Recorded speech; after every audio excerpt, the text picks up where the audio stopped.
राधे राधे, जय माता दी। मेरे चैनल पे दोस्तों आप सबका बहुत बहुत स्वागत, धन्यवाद।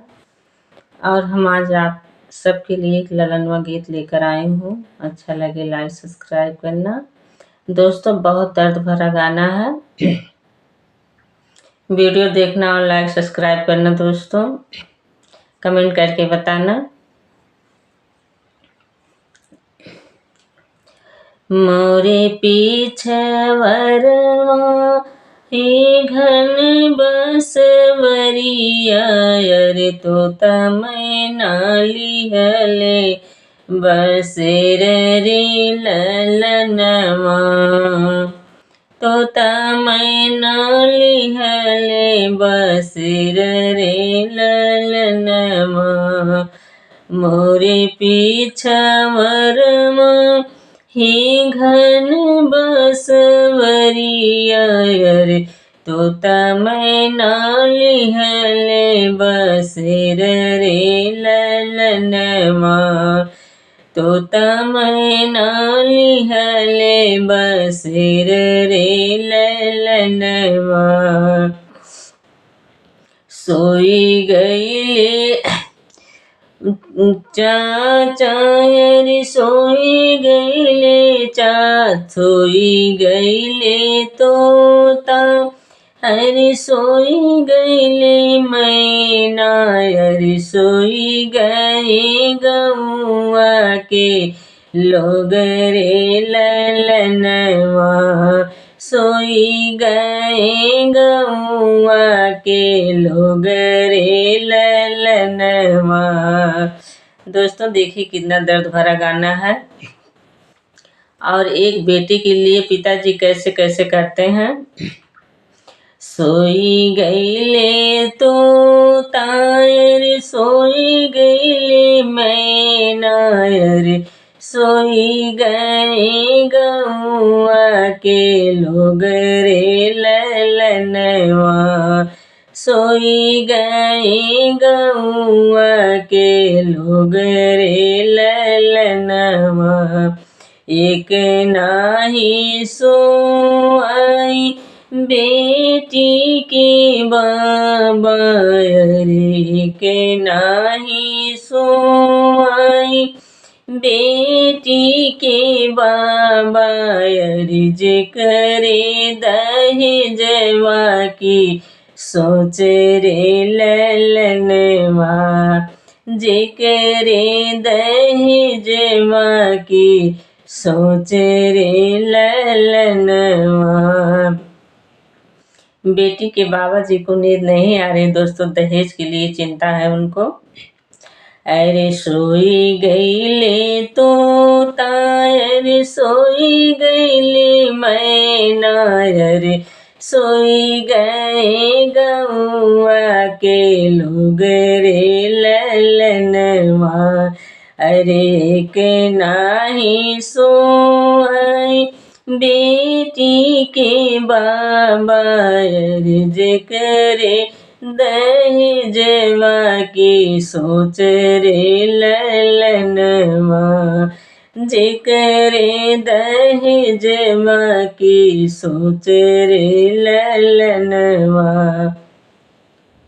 मोरे पीछवरमा हे घन बसवरिया, अरे तोता मैना लिहले बसेर रे ललनवा।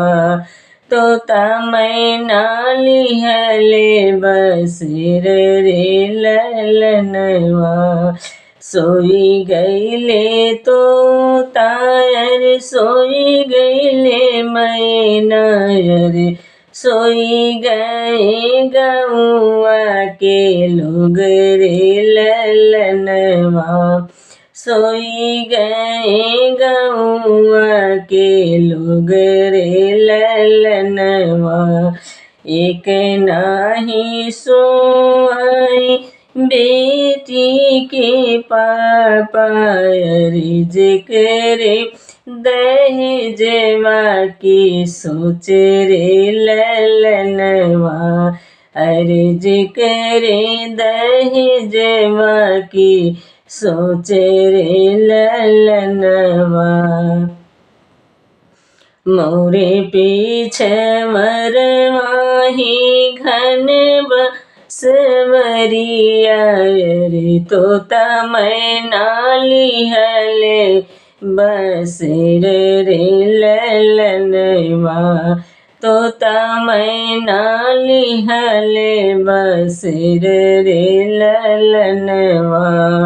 सोई गए तोता है सोई गए मैना रे, सोई गए गौआ के लोग रे ललनवा।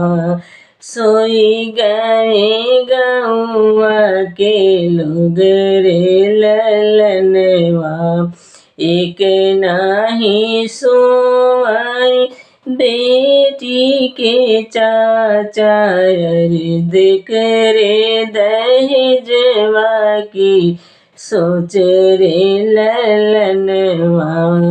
जेकरे दहेजवा की सोच रे ललनवा। मोरे पीछे मरवाही घन बसवरिया रे, तोता मैना लिहले बसेर रे ललनवा। सोई गए तोता है सोई गए मैना रे, सोई गए गौआ के लोग रे ललनवा। सोई गए गौआ के लोग रे ललनवा। एक नाही सोई बेटी के भैया रे, के नाही सोई बेटी के भैया रे, जेकरे दहेजवा की सोच रे ललनवा। जेकरे दहेजवा की सोच रे ललनवा। मोरे पीछे मरवाही घन बसवरिया रे, तोता मैना लिहले बसेर रे ललनवा। तोता मैना लिहले बसेर रे ललनवा।